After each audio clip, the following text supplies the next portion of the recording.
Hi everyone, it's Danny from Orchid Nature. Today we're going to be repotting the Angraecum orchid. Now some say this orchid really doesn't like repots and it will not do so great after a repot. But you know what? If this was the case, then we'd never have Angraecums because we could never repot them and they would eventually die because of the broken down medium. So, you know me, I'm a skeptic, I don't go for that. So I just want to repot this orchid. I just received it, I don't like the medium, I don't know what's in the medium.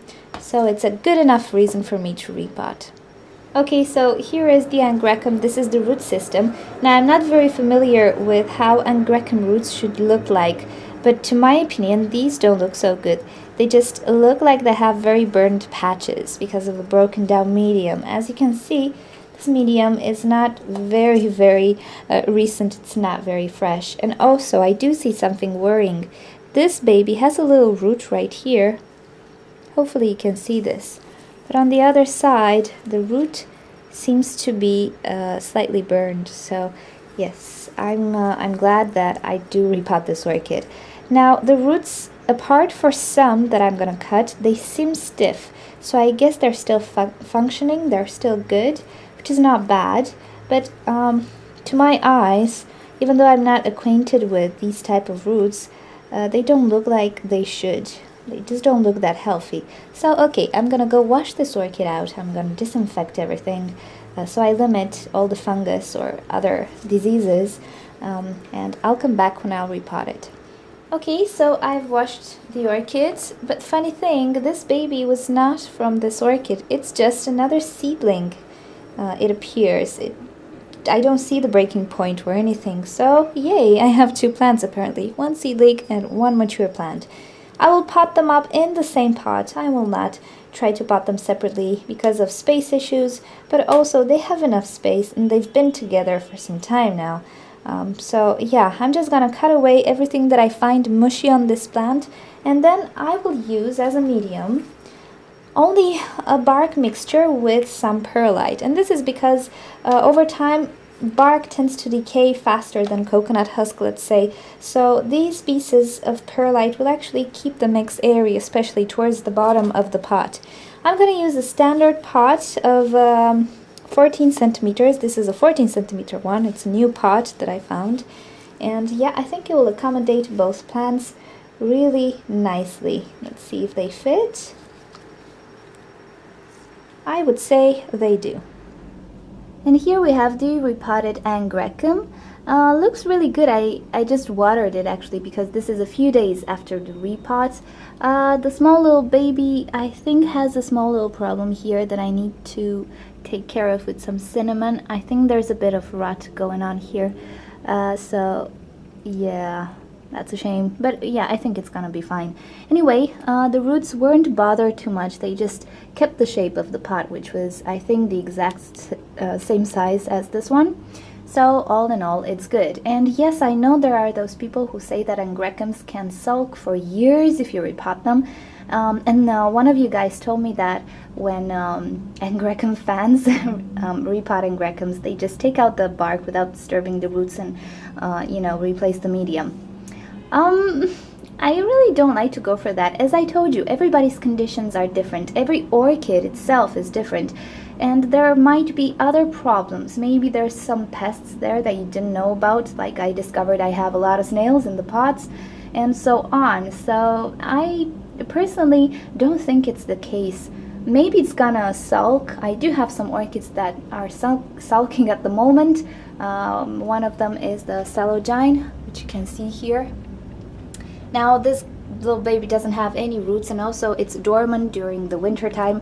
So yeah, there could be a lot of issues going on, but this guy seemed to be pretty healthy. But anyway, the medium was just too bad, as you noticed. So I just went ahead and repotted, and I personally don't think it will sulk. Maybe it's not gonna bloom this year, maybe, I don't know. But since one of you guys asked me to talk a little bit about Angraecums, I don't have too much experience with them, but I do have another Angraecum, which is a seedling. This one I received from my friend, if you remember, in the autumn, and I did repot it. It didn't necessarily grow any roots as far as I can see. These are the old roots, but it's putting up a little leaf here. So I wouldn't call this sulking after repotting, would you? So yeah, this is why I don't believe all the rumors. There are many things that contribute to an orchid waiting for the proper conditions or adjusting slower or faster. So I just don't go for that. Maybe I'm wrong, I don't know. But yeah, this is the update on the small Angraecum Magdalenae or Magdalena orchid. And a few words on them.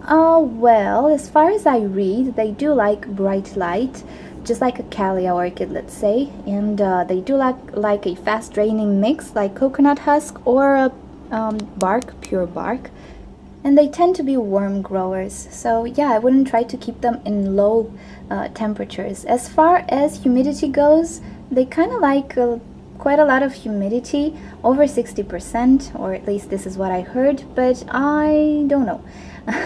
It will remain to be seen if they can tolerate lower humidity than that or not. Maybe for a rebloom it would be best to have quite a lot of humidity, good, absolutely perfect ventilation, just like for Vandas, let's say. And yeah, other than that, I really don't have a formed opinion on Angraecums, except for this guy, which I have for a few months and is just putting out a leaf, and until it's gonna bloom, I'll be old. So yeah, I don't know, I'm just learning as you guys are, and hopefully in a year or so I will have more information to share with you guys. So far I don't even know if these roots look good or not. I find them to look kind of gray and kind of dark. Maybe it's normal, maybe it's not. I don't know. There's not a lot of information on the internet for this orchid, and unfortunately I cannot share with you more than I already read or more than I already observed. So the next step would be to take care of this infection here, or whatever this is, pour some cinnamon in there, maybe do another treatment with hydrogen peroxide. It's kind of weird now because it's very humid and very cloudy outside. I haven't seen the sun for days, and yeah, these guys don't like it, and I don't like it either. So I did keep this guy in the house because it's just more warm. And yeah, we'll see when spring comes if it wants to bloom and grow, or if it will sulk and the rumors are true. Okay, sorry, I just want to show you something else. So I was trying to peel off this dead thing over here, and what I discovered is a lovely brand new root tip which seems to be growing or has grown in the past few days here. So that is very good. So I think I'm just gonna leave this be for now and see if the darkness extends more, because sometimes it may have some darkness here, but it's not gonna spread anymore if you keep it very dry. Usually if you see darkness inside the leaf here, that's something to worry about, but if you see it on the outside, it might not be as bad as it looks. So I'm not gonna do anything. I'm not gonna pour cinnamon on this right now because cinnamon is not so great for roots. It makes them too dry and it can stale their growth. And yeah, that's what I'm gonna do. I'm gonna leave this as it is for now, see how it develops. But yay, a new root, see? Sorry, it's not sulking. So yeah, this is the repotted Angraecum, and also a small update on the seedling, Angraecum seedling, which I absolutely love. I think this tiny leaf is really cute. So if you want to see other videos, repotting videos or ID videos or care videos, just subscribe to my channel. And if you want to leave me questions or suggestions, do so in the comment section below. And also, if you want to get in touch with our community, visit orchidnature.com. I'll see you next time. Bye!